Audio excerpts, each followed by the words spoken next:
Good morning. All right, chapter 5. Captain Shaw held the train in camp for another day to give Mama time to gather strength for the bumping and swaying. Then they moved on. Rain began again, heavier than before. Everyone said it was the rainiest spring the Missouri Valley had ever known. For almost the whole month of June, travelers rarely saw the sun. Almost everyone had a cold, and many were down with strange fevers. Papa, although half sick himself, went from wagon to wagon prescribing Pollux and hot drinks, though seldom was there a chance to heat water.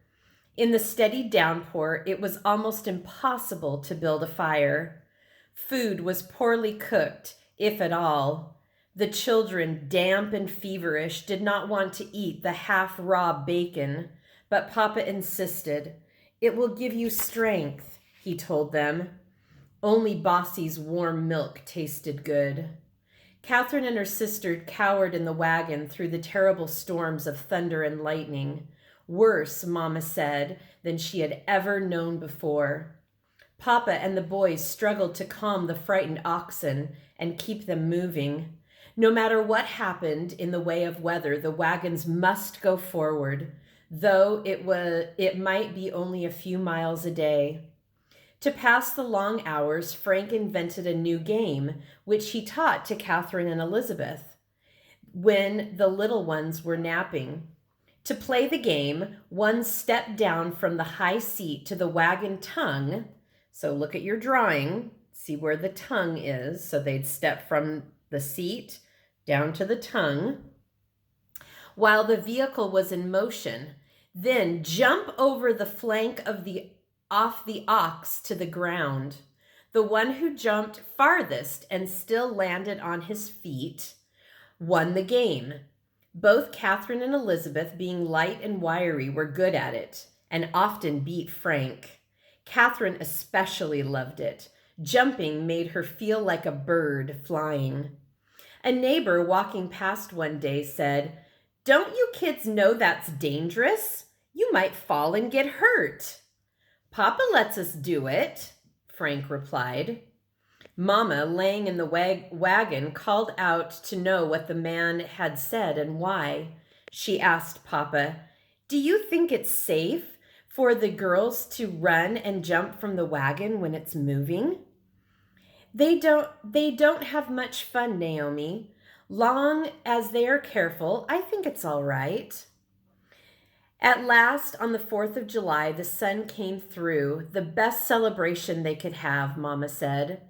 Since they were the last company in line and their stopping would not hinder the others, Captain Shaw gave them a day to rest so the women could dry and air out the damp clothing and bedding. If they could once get dry, Papa said, people would recover from the colds afflicting so many. He and Mama were both coughing. When the wagons came to the Platte River, everyone enjoyed seeing trees for a few days. But soon they were moving over the prairie. This was buffalo country. Herds of the huge animals covered the plains as far as one could see. Papa had been waiting for this. Hunting was his favorite sport. He let John take over the driving while he borrowed a horse and dashed off with the other hunters. He brought back not only buffalo meat, but antelope as well. Everyone in camp had so much meat that they didn't know what to do with it. The more experienced ones showed the others how to build scaffolds of sticks and dry thin slices of meat over small fires. It was called jerky and would keep for weeks or even months.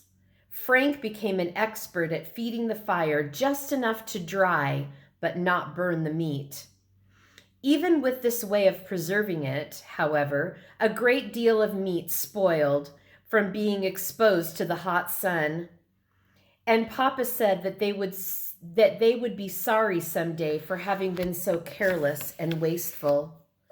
The Shaw Company came at last to the ford at the South Fork of the Platte River.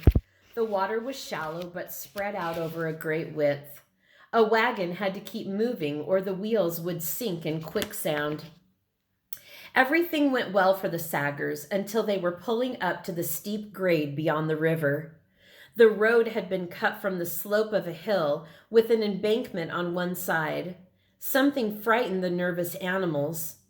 In spite of Papa's frantic cries and blows, they ran up the bank. Over went the wagon, throwing Mama, the baby, and all four girls to the ground hard. Catherine heard Papa yelling for help. "Elizabeth!" she called.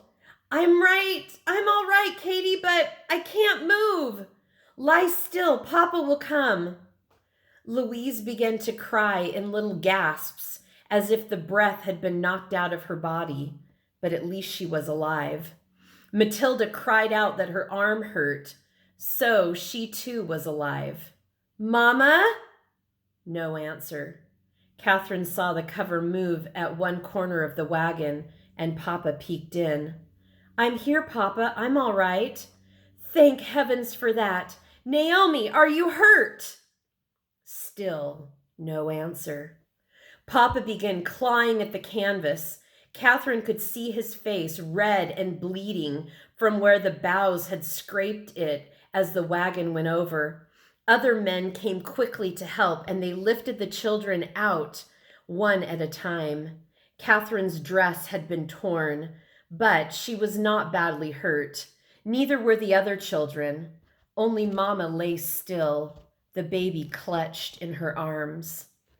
Papa gently took the little one away and gave her to Catherine to hold.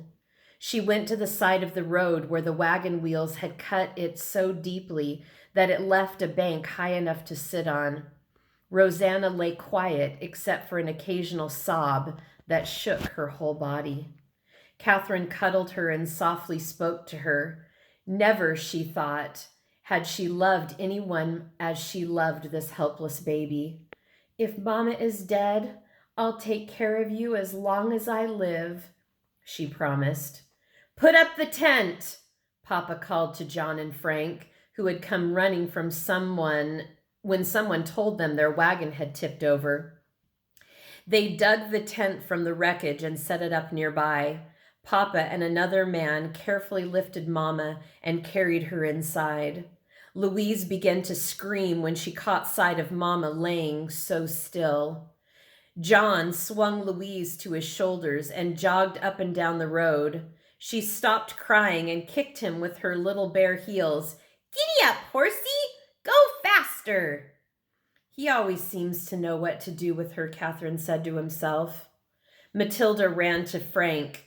Ride me! You're too heavy. Let's walk together." Elizabeth sat down beside Catherine. She was still shaking, and Catherine shifted the baby to one arm so that she could put the other arm around her troubled sister. "Mama's dead, isn't she?"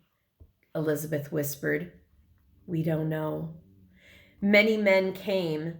They righted the wagon, untangled the frenzied oxen, and rehitched them. Under Frank's direction, they began repacking the wagon. It seemed a miracle that not much was broken, only thrown into a sickening mess, with sour milk from the churn running over everything. Women brought clothes and pans of water. They scrubbed, shook blankets, straw ticks, and feather beds, and put everything back in its place.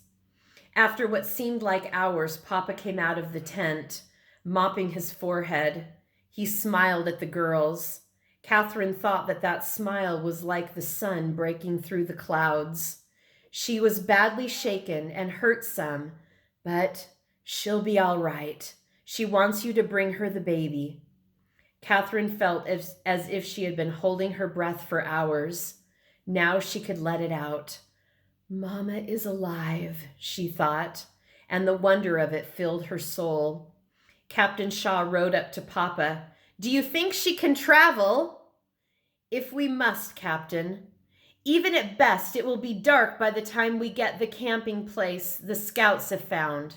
"All right. Will someone lend me a hand to carry her?" The boys had the tent down almost before they got Mama out of it. She smiled at the girls. Oh, but she is a stout-hearted woman, Catherine thought. Papa saw that everyone was back in the wagon, then climbed up to the high seat and cracked his whip. No matter what happened, the wagon train must go on. All right, my friends. So tomorrow I will be posting help on a summary of chapters 1 through 5. So remember, a summary is a brief description of what has happened so far in the book. So I want you to be thinking about what are those most important things that we should add to our summary. What is most important about what happens? A lot has happened in chapters 1 through 5, but we can't write everything. So let's think about what is most important. Tomorrow we'll be deciding what's most important, and we will have a summary, and you will write that and record that in your workbook pages on chapter 5, the summary. So, nice job, my friends. I will talk to you later. Hope you enjoyed chapter 5. Bye.